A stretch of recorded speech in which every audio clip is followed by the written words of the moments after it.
চ্যানেলটি সবাইকে স্বাগত। আজ আমি বানাবো চিংড়ি পটল।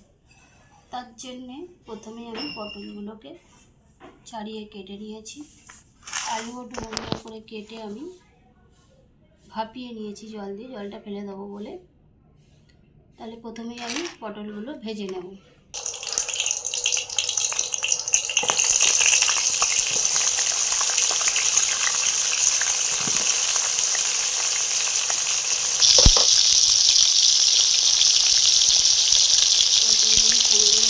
পটলে আমি সামান্য হলুদ দেবো।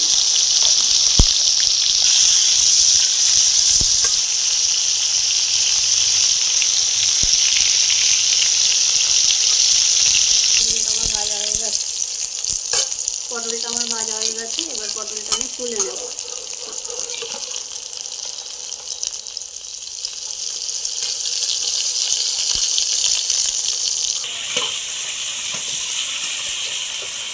এবার ওই তেলের মধ্যেই আমি চিংড়ি মাছটা ভেজে নেব।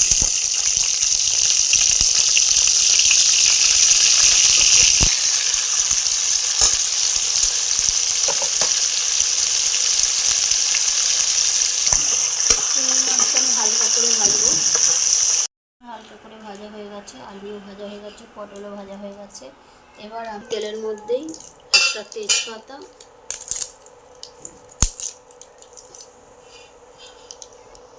দারচিনি, দুটো এলাচ, দুটো লবঙ্গ আর জিরে ফোড়ন দেব।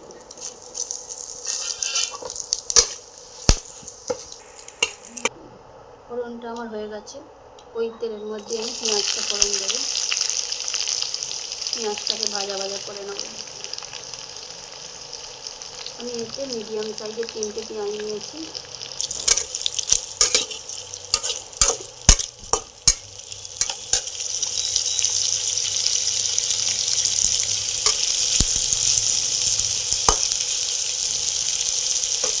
পেঁয়াজে পরিমাণ মতো নুন দেবো। পেঁয়াজটাকে আমি ভাজা ভাজা করে নেব।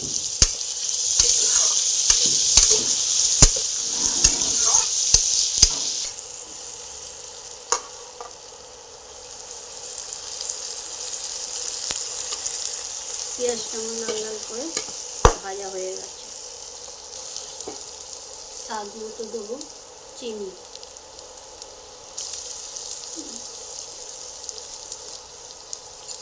দেব 2 চামচ আদা রসুনের পেস্ট।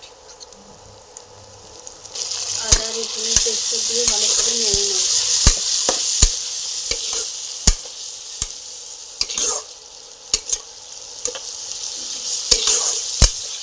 যাতে রসুন আর আদার কাঁচা গন্ধটা চলে যায়।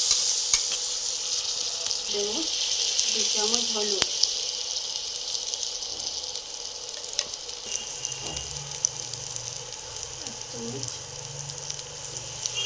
কাশ্মীরি লঙ্কা নেড়ে নেব।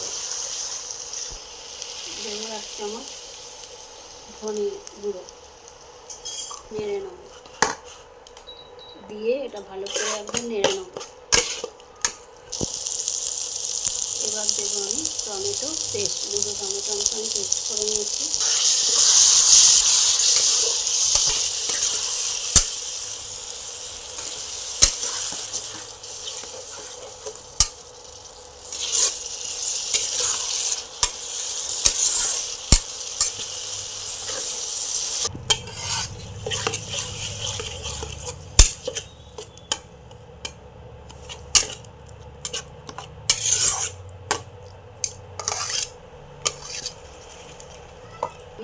কাঁচা লঙ্কা আর পোস্তকে একসঙ্গে পেস্ট বানিয়ে একটা পেস্ট, এই যে পেস্টটা আমি বানিয়ে দিয়েছি।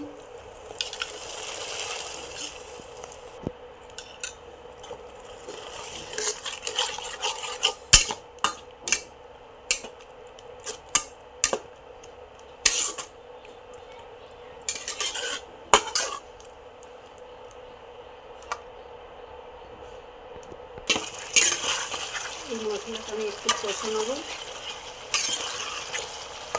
এর মধ্যে আমি চিংড়ি মাছটা দিয়ে দেবো।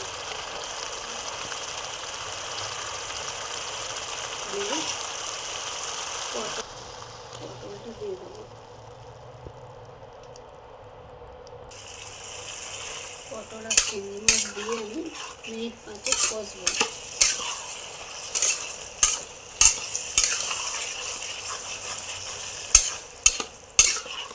আমি এখনো রান্নাটায় জল ব্যবহার করিনি, এখন আবার একটু পটলের মধ্যে নুন দিয়ে দিলাম।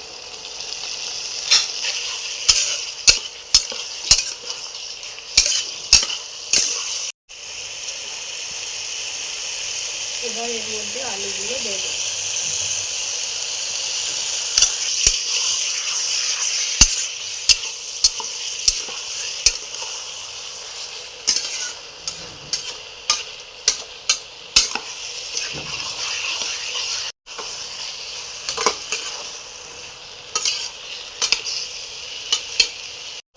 জল দিয়ে একটু 10 মিনিট ফুটতে দেবো।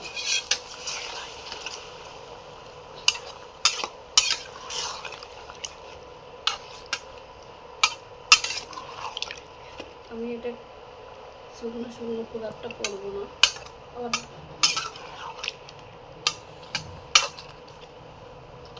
10 মিনিট এটাকে আমি মিডিয়াম আঁচে ফুটতে দেবো।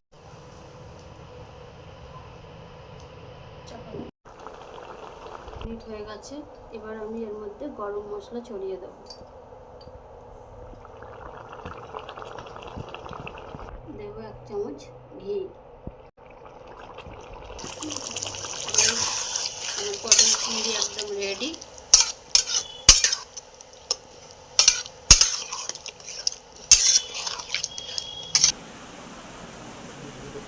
পটল চিংড়ি আমার রেডি একদম।